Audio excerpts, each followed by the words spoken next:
மோடி அமித்ஷா குடும்பத்தை சேர்ந்தவர்கள் கூட ஆளுநர் ஆகலாம்னு சொல்லிட்டு எரிசக்தித்துறை அமைச்சர் நிர்மல்குமார் வந்து பேசியிருக்கிறார். இந்த பேச்சு எப்படி? நிர்மல்குமாரை பொறுத்த மட்டிலும் அவர் சட்டம் படித்திருக்கிறாரா இல்லையான்னு எனக்கு தெரியல.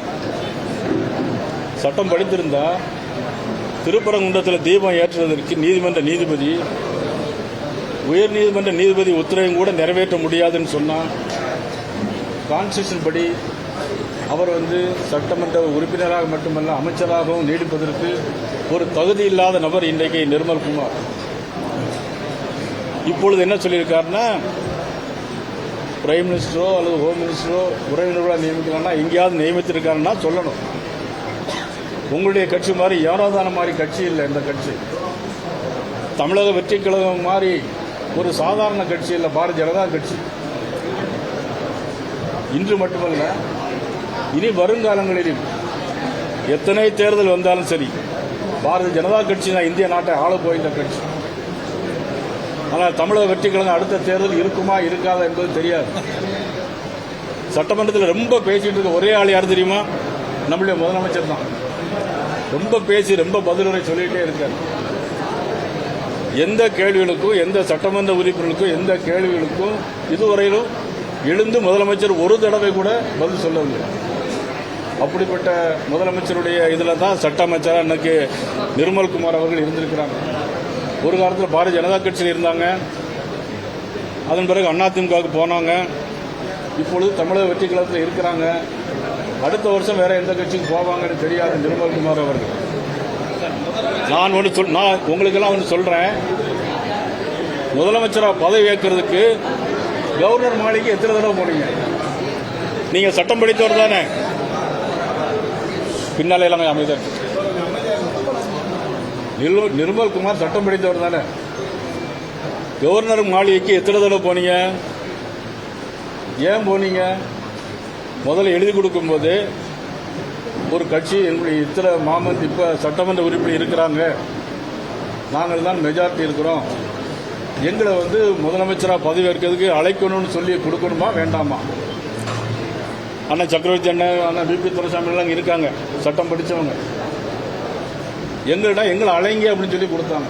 இதுதான் இவர் படித்த சட்டம். இன்னைக்கு உறவினரை போடலான்னு சொல்றார். நான் இதே நிர்மல்குமாரை கேட்கிறேன், முதலமைச்சராக பதவி ஏற்கிறதுனால 3-4 தடவை கவர்னர் ஆஃபீஸுக்கு போனீங்க.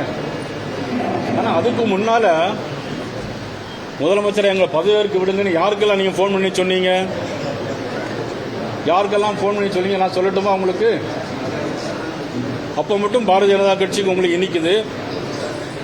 இன்னைக்கு உறவினர் போடலாம்னு சொல்றீங்களே, கவர்னரோட எத்தனை தடவை உங்களை ஏன் அவங்க திருப்பி அனுப்பினாரு? சட்டம் சரியா படிக்கல, சரியா எழுத தெரியலங்கிறதால தான் திருப்பி அனுப்பினார். இதை மட்டும் புரிஞ்சுக்கிடுங்க. இனிமேல் இந்த மாதிரி பேசாம சட்டமன்றத்தில் தேவையான விஷயங்கள், முதல்ல பார்த்தா பழைய முந்தைய அரசாங்கத்தில் மின்சாரத்துறை அமைச்சர் என்ன தெரியுமா சொன்னார்? மின் தட்டுப்பாடு வரும்போது அணில் வந்துச்சு அப்படின்னாங்க. இப்ப இவர் சொல்றாரு குரங்கு வந்திருக்கு அப்படிங்க. அணில் போய் இப்ப குரங்கு வந்திருக்கு. இது ஒரு சின்ன கதை சொல்லுவோம் தெரியுமா?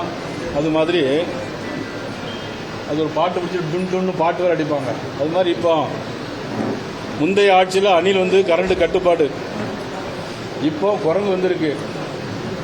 அடுத்தால நிச்சயமா நாட்டில் வந்து நல்லதொரு ஆட்சி வந்து மின் தட்டுப்பாடு இல்லாத ஒரு மாநிலமாக பாரதிய ஜனதா கட்சியினரால் நிச்சயமாக கொண்டு வரப்படும் என்பதை தெரிவித்துக் கொள்கிறேன். உரைக்கு பிறகு கடைசியா முடிக்கும் போது விஜய் சட்டமன்றத்தில் ஒரு செய்கையை காட்டுறாரு. அது முதலமைச்சருக்கான அந்த தகுதி இருக்கிறதா? அதுக்கான விளக்கத்தை நீங்க இதே மாதிரி நாட்டை பொறுத்த போது அவங்க வந்து பலர் வெளியே இருந்தாங்க. ஒரு முதலமைச்சரே செய்கை ஒன்று செய்கிறார். அது பதவிக்கு ஏற்புடையதா? என்னங்க பர்மிஷன் பண்ணாமனு கேட்கிறாரு.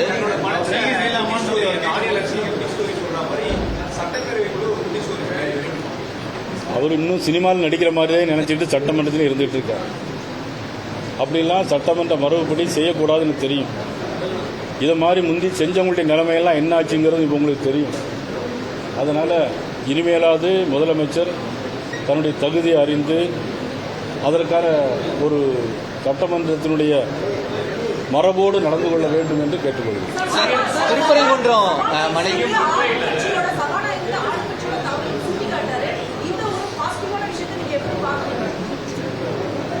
ஆளுங்கட்சியை தவற சுட்டி காட்டினா அது வரவேற்கலாம். சார், இன்னொரு விஷயம் பேசும்போது கண்ணை மூடிக்கிட்டு நாங்கள் சட்டத்தை வந்து எதிர்க்க மாட்டோம், தேவையான விஷயங்கள்ல என்னுடைய நிலைப்பாடு உறுதியாக இருக்கும், கண்ணை மூடிக்கிட்டு நாங்கள் எதிர்க்க மாட்டோம்.